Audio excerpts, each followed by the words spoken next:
Hello, it's Aluna Michaels, Esoteric Astrologer. How are you doing? Excuse me.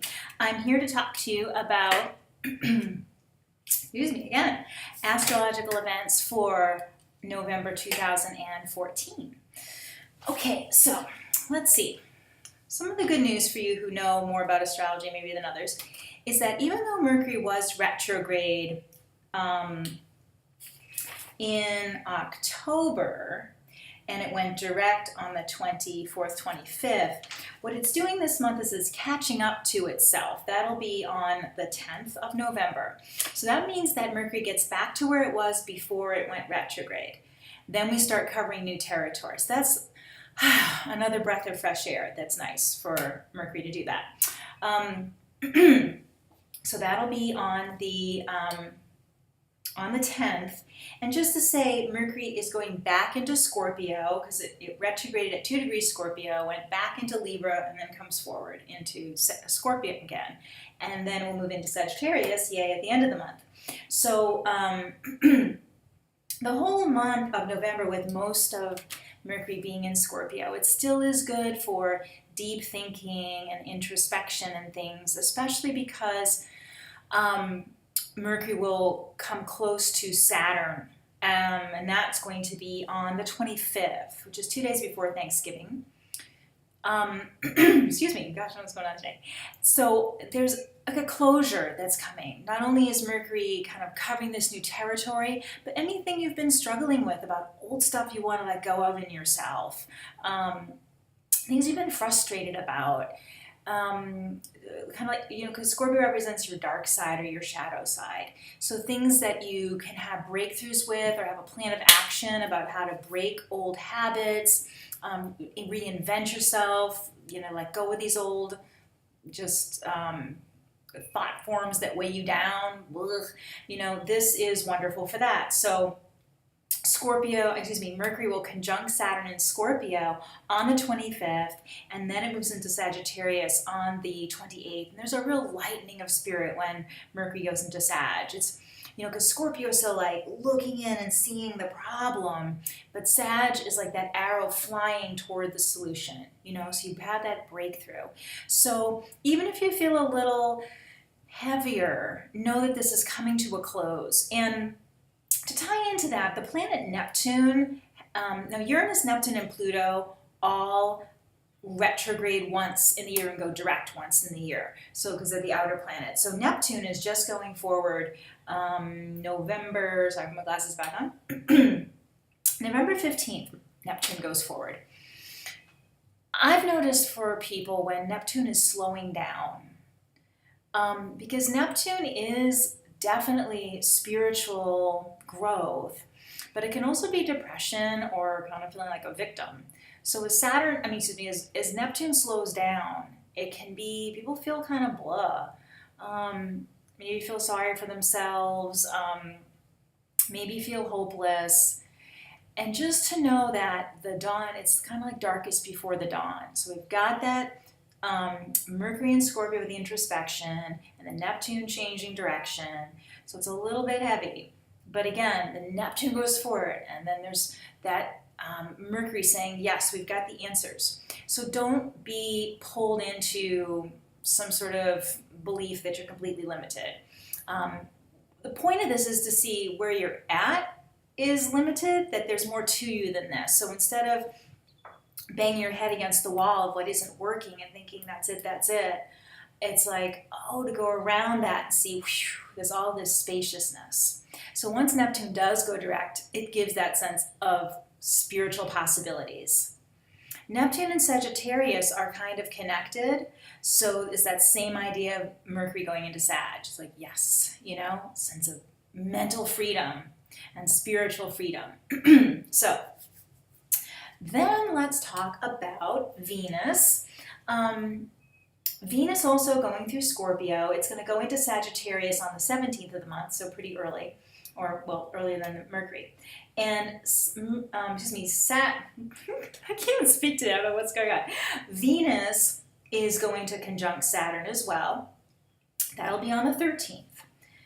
And so again, it's right there as the Neptune turns around. So here's a time to maybe do some release work about relationships, past relationships, present, old patterns you're in, because this can also be a time of breakthroughs. And maybe to do some sort of meditation or a little ceremony about saying goodbye to your old self and seeing these limitations just no longer being a part of you, so that you have greater possibilities to choose from. I am reading a book about quantum possibilities. It's called Breaking the Habit of Being Yourself. And I kind of had this insight for myself about a little trick. And I was thinking, when you're in a set of beliefs, even if it's a karmic set that keeps happening to you over and over again, it's still a limited set of possibilities of the quantum reality. If quantum reality is infinite and you keep getting this, it's like, And I thought, I'm very finicky about food. Well, not finicky, I'm a bit snobby, I guess. If I were at a 5-star restaurant, I was thinking, if I ordered a steak and they said they had really high quality steak, and they brought something out that was well done, almost burnt, grass, feedlot meat, no salt on it before they cooked it, it would taste terrible. And I would think, this is unacceptable. This is a 5-star restaurant. You should have the greatest cuts of meat in there. Sorry for the vegetarians here. You think of tofu or something, but I would send that back. I'd say, I'm paying all this for this, and I get this stinky steak. Back it goes to the kitchen.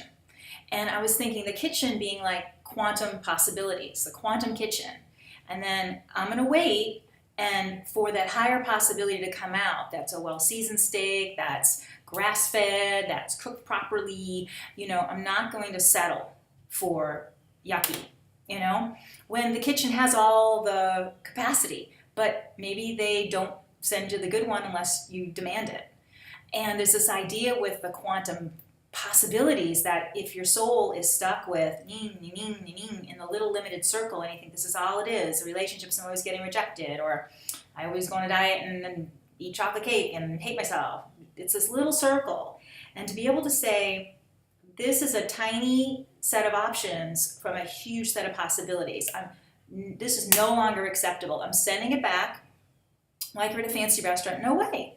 I'm not going to pay $60 for a cruddy steak. It's going back. It needs to be done right. I deserve better, more.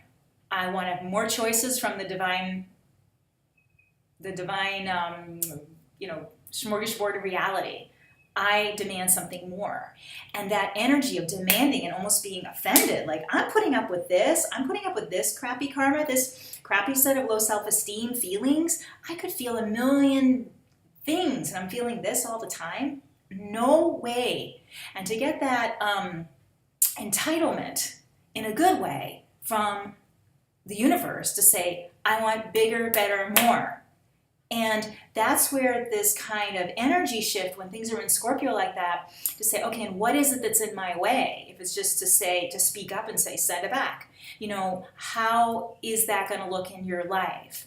Where you will feel an emotion coming on and say, no, just like it was someone bringing you crappy food at a restaurant, back to the kitchen. No, and I'm just going to sit here and trust something better is coming, better option, instead of the same old feelings. And again, that because Scorpio represents these deep entrenched habits, and so it's saying for the Mercury and Venus to be doing this, and even the Sun as well. By the way, the Sun conjunct Saturn, didn't even write that down, on the 17th.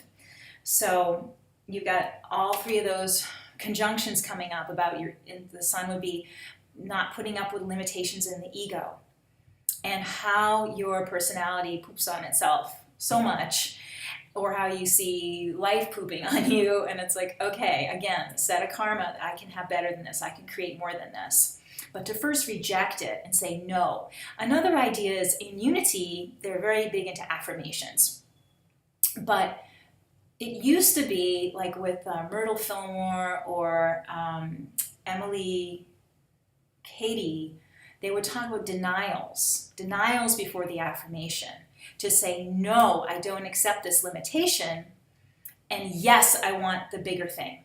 To be able to say no to the old. That's what Scorpio tries to do. No, and especially with it all coming up against Saturn, like, I cannot take this anymore. I'm so sick of this. limited deal, and then the vastness of Sagittarius opening up and the vastness of Neptune going forward. So that's a lot about what November is about. So I think that's all I'd like to say, because that was kind of a lot. And I hope you get my weird analogies. They work for me, they may not work for you. And if you're interested in that thing about the denials, Emily Cady, Lessons in Truth, has a really good chapter on the denials instead of just affirmations, because you want your soul to be cleaned out before you put the new energy in. And also Jane Hart has a 7-step release process that's available on centerforenlightenment.org. That's cfenlightenment.org. You can even get there through my website, alunamichaels.com. And that 7-step process is one of releasing the old karma and the limitations before you're putting in the positive. But knowing you can release it, you can say no to the lesser. That's what this month is about, and then being able to say yes to the greater. So if you'd like a personal session with me, you can contact me, alunamichaels.com.